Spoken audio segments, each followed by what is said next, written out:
What is up, everybody? Welcome back to the channel. Today I wanted to go over what the Russian invasion into the Ukraine has done already to the housing market, what I think the long-term effects on the US housing market will be, and what I think you should do right now if you are a home buyer in this market. But first, you guys, if you get any value or enjoyment out of this video at all, please smash that like button down below. Would truly appreciate it. It really helps me grow this channel and expose it to more viewers just like you. Now on to the video. So as you already know, I'm sure, Vladimir Putin and Russia has invaded the Ukraine, leaving hundreds of thousands of Ukrainians to flee to other countries and go on the run, and forcing other Ukrainians to stay at home and fight for their country. This has already caused stock markets around the globe to crash, oil prices to skyrocket, and has brought even more uncertainty to an already unstable situation around the globe. But what has it done already, and what will it do to the US housing market specifically? So the Russian invasion into the Ukraine can affect and has already affected the US housing market in a few different ways. Number one, energy costs. The turmoil from the Russian invasion of the Ukraine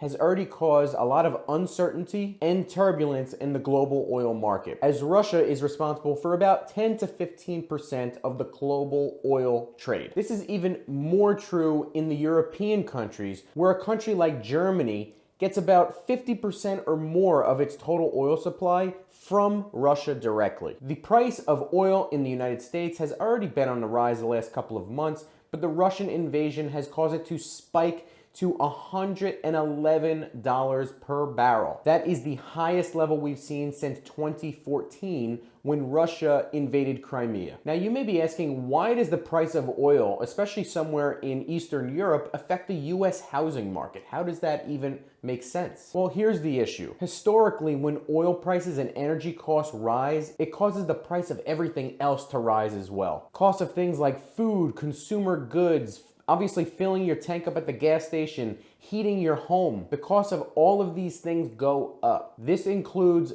building supplies. Building supplies have been at peak levels for the last 2 years now, since the beginning of the pandemic. But the increased cost of gas and oil will most likely push the cost of building supplies even higher. And as building costs get higher, usually existing home prices go higher as well. This brings me to my next concern for the US housing market, and that is inflation. You see, energy prices are actually a historical driver of inflation. In fact, we are already seeing an increase in inflation over in Europe because of the rapidly rising energy costs, with the most recent inflationary number at 5.8%, the highest it's been since 1997. The bottom line is the spike in energy costs will most likely take our already troubling inflation situation and at the very least prolong it into the foreseeable future. Number three, mortgage rates. As if all of that uncertainty isn't enough for the average home buyer in 2022, we also have quickly rising mortgage rates. Now, in case you haven't been paying attention, mortgage rates have been increasing already before the invasion, but directly after the Russian invasion, as we hit a level of peak fear in the market, mortgage rates actually plummeted, showing the sharpest 2-day decline since March of 2020. Obviously, that was the beginning of the COVID pandemic. But since then, as fears of a looming World War III have waned substantially, mortgage rates are back on the rise, hitting a level of above 4% yet again. This, of course, as we've stated in this channel before, directly affects buyers' purchasing power in this market, and many have simply just been priced out, even before all of this volatility and uncertainty in the recent weeks. Now let's talk about the US Federal Reserve for a second. Even though the uncertainty of a war has kind of forced the US Federal Reserve to at least become slightly more dovish in regards to interest rates, basically taking the chance of a 50 basis point increase off the table in March and bring it down to a much more likely 25 basis point increase. If energy prices stay at their current levels for any prolonged amount of time, it will almost certainly push an already troubling inflation scenario into a tailspin here in the States. The Federal Reserve may just simply be forced to take more of a slow and steady approach and just be okay with a heightened level of inflation. That is good news if you already own a real asset like real estate, but more bad news if you are still looking as a first-time home buyer. With people's real real incomes and savings being eaten away daily by inflation and higher prices everywhere, it will truly be very interesting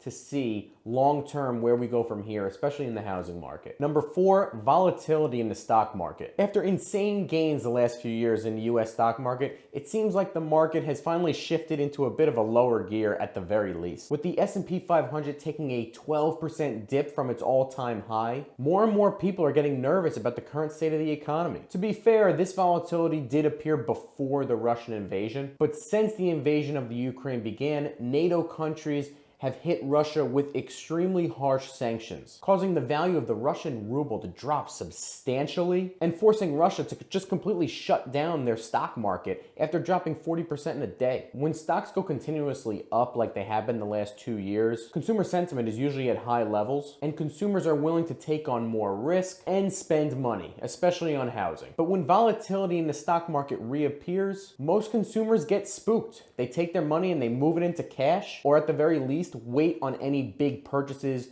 or expenditures. This obviously includes housing being the number one purchase or expenditure that most people have in their lifetime, because most people have the money that they're going to plan on using for a down payment sitting in a 401k or a brokerage account in US equities. And when the market takes a hit, it may cause some hesitation. So here's where I think the US housing market will go in the short term. With inventory levels still at all-time lows, and asking prices for homes at all-time highs, this may lead to a bit of a lull in the spring housing market. It's not going to be like the last 2 spring markets. It will be a low inventory, but also low total number of sales sort of market. After the last 2 years of 20% gains each year, you may have some sellers come out, albeit not much, and try to cash out. Even though the stats have yet to show this nationally, I have seen this in my local market here in Bergen County, New Jersey. There has been a complete inversion of both homes off the market within 2 weeks, as well as the median asking price for a home when compared to the last few years. And on the buying side, obviously it's been extremely difficult the last 2 years. We all know that in the housing market for first-time home buyers and just home buyers in general. And I think with the uncertainty and the volatility that's going on lately, in addition to the rising interest rates that directly affects purchasing power,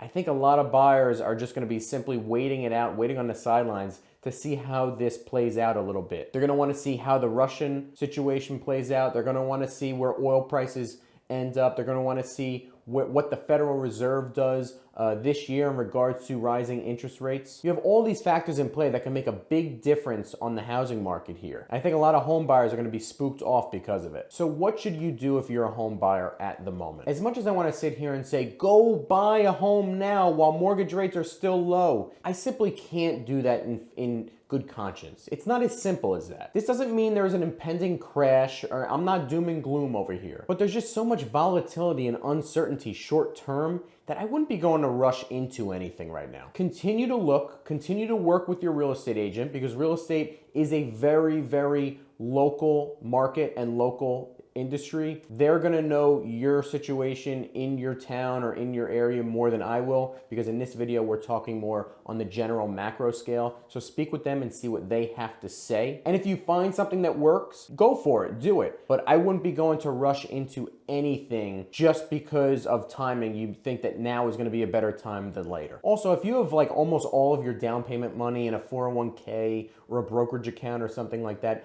maybe just start slowly trying to build up a cash position, a cash reserve. That way, if a good property or a really great property comes along, you can move on it quickly and not be held at the mercy of a pretty volatile stock market at the moment. 2022 will be a year where patience, I believe, is rewarded. So be patient. Don't be afraid to make a move on something that works, but don't rush into anything either. That is it for today, guys. Thank you so much for watching. If you got any value or enjoyment out of this video, smash the like button, hit the subscribe button. Would greatly, greatly appreciate it. Thanks for watching again, and see you next time.